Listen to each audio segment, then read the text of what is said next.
Some of the most memorable gaming experiences I've had in recent years haven't sprung from AAA blockbusters, but from indie games with small development teams and budgets a fraction of their better-known, guns-blazing, gung-ho compatriots.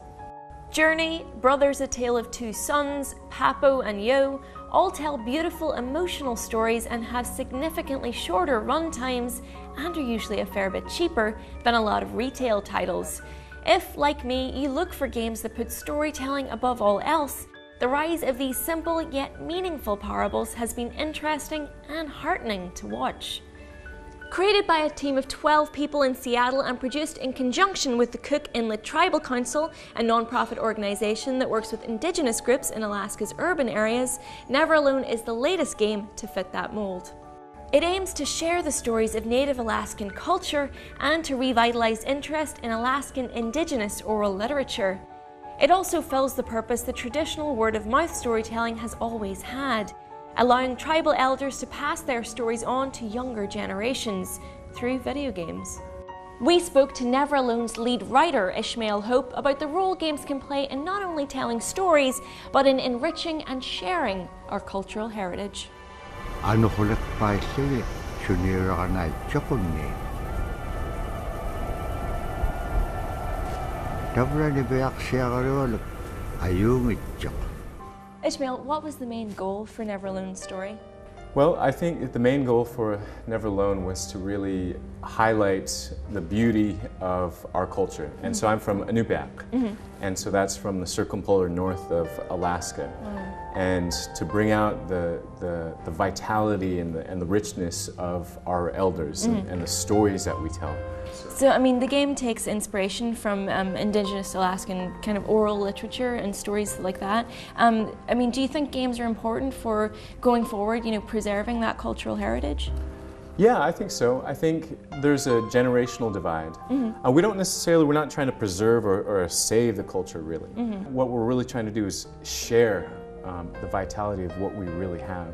You know, when I play games, I love getting into the shoes of different people, but also, I mean, it's, you know, from the other side, you want people to be able to celebrate their own culture and to see themselves reflected in games, you know, that they love. It's important both ways. Well, I mean, if you think about, if you come from a privileged community, you're going to see yourself all the time, everywhere.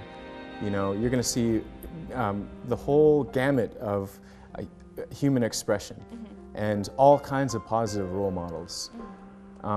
But if you come from my community, a very particular Alaska Native Indigenous community, you're not going to have that kind of level of empowerment. And so here it goes out to the world gets excited about it, you know, all over the place. And then they can have something that they're proud of. It's really amazing. I think people are interested in who we are. I think once we recognize that our elders have achieved just as great and as deep and rich as anything we'll find in the world. You know, once we see that and use that as the underpinning for our creativity, and then we'll have something, I think, that it can be shared in so many different media. Yeah, I mean, I think there's a little bit of a homogenization of you know, the kind of characters and the kind of protagonists and the kind of stories that we tell in games. And with the rise of indie games, it just seems like that's no longer the case, or people are, you know, realizing that no longer needs to be the case. What we're able to do is really integrate a slice of life of the people, a narrative of the people. You hear the elder's voice, James Nagayak, telling the story of Robert Nazareth Cleveland, one of the greatest storytellers ever, you know, and these cultural insight videos that people can watch. That's not just something that's just trying to, you know, be edutainment, you know, just try to educate people, but kind of does.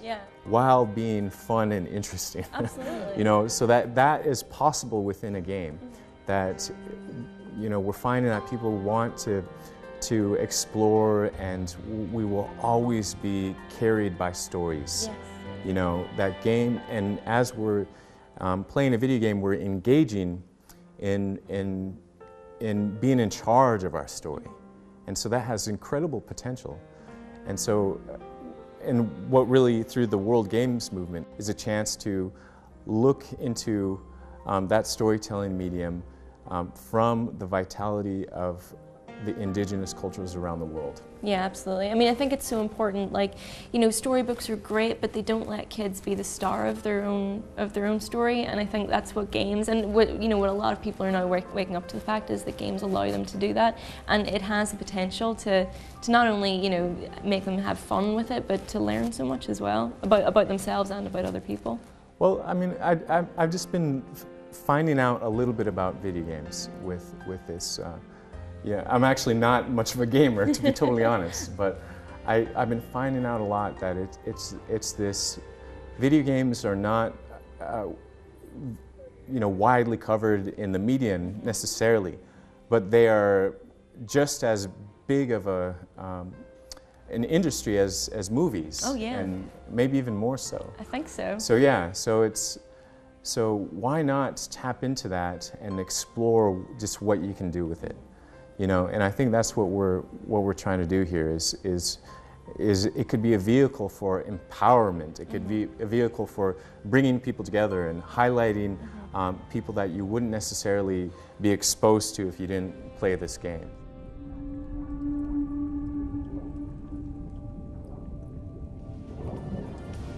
Kuvraksvruk is Inupiaq for Check the Net, which is exactly what you should do to stay in touch with us between shows, either by visiting the official Facebook page, tweeting with the hashtag VGN, or just by passing your message on to my spirit animal.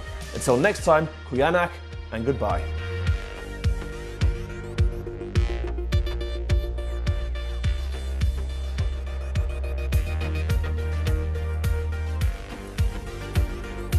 Matthew Kelly here. Once upon a time, I was the king of Saturday Night TV, but I've long since passed the crown to someone else.